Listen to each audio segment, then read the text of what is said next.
نحمده ونستعينه ونستغفره ونؤمن به ونتوكل عليه ونعوذ بالله من شرور أنفسنا ومن سيئات أعمالنا من يهده الله فلا مضل له ومن يضلله فلا هادي له ونشهد أن لا إله إلا الله وحده لا شريك له ونشهد أن محمدا عبده ورسوله وبارك وسلم تسليما كثيرا أما بعد فأعوذ بالله من الشيطان الرجيم بسم الله الرحمن الرحيم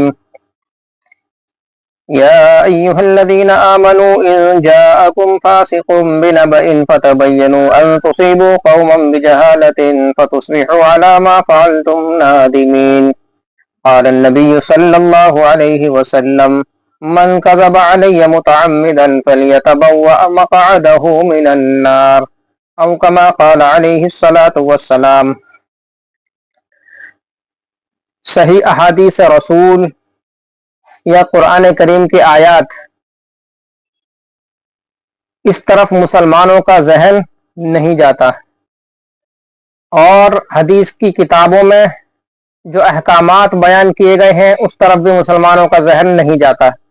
عام طور پہ دیکھنے میں یہ آتا ہے لوگوں کو وہ روایات وہ واقعات بہت اچھے سے یاد ہوتے ہیں جو حدیث کی کسی کتاب میں بھی نہیں ہوتے، یا جن کا حقیقت سے کوئی تعلق نہیں ہوتا، یا وہ حدیثیں جو صحیح سند کے ساتھ موجود ہی نہیں ہوتی، یا وہ روایات جو محدثین کے یہاں ہے ہی نہیں، جن کا کوئی نام و نشان بھی نہیں ہے۔ انہی میں سے ایک واقعہ، ایک روایت یہ ہے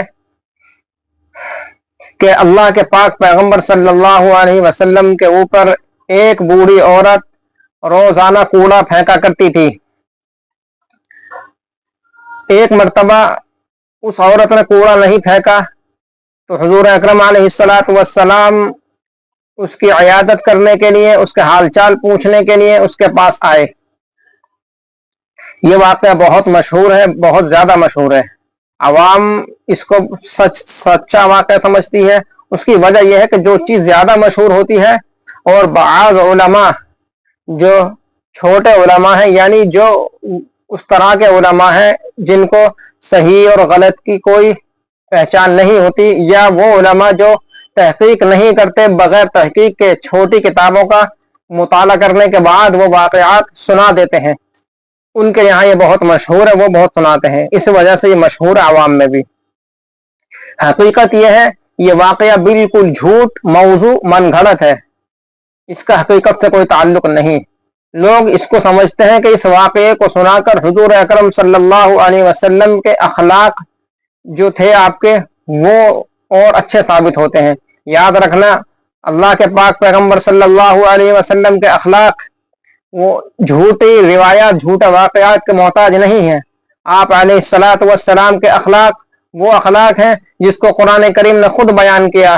اللہ رب العزت نے فرمایا انک لعلی خلق عظیم، اے میرے پاک پیغمبر آپ اخلاق کے اعلیٰ مقام پر فائز ہیں، یعنی آپ علیہ الصلاۃ والسلام کے اخلاق سب سے اعلیٰ اور ارفع ہیں۔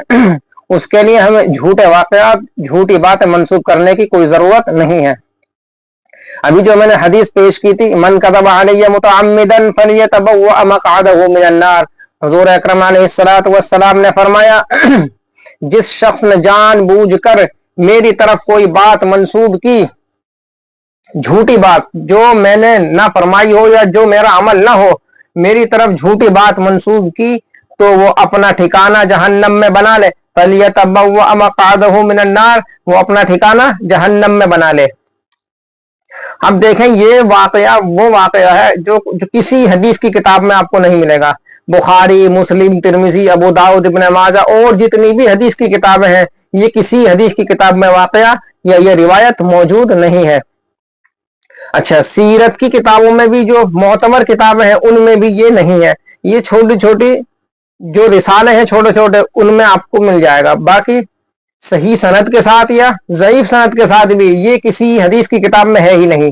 بالکل جھوٹ اور من گھڑت واقعہ ہے، اس لیے اس واقعے کو نہ سنایا جائے، اس واقعے کو سنانا جائز ہی نہیں ہے۔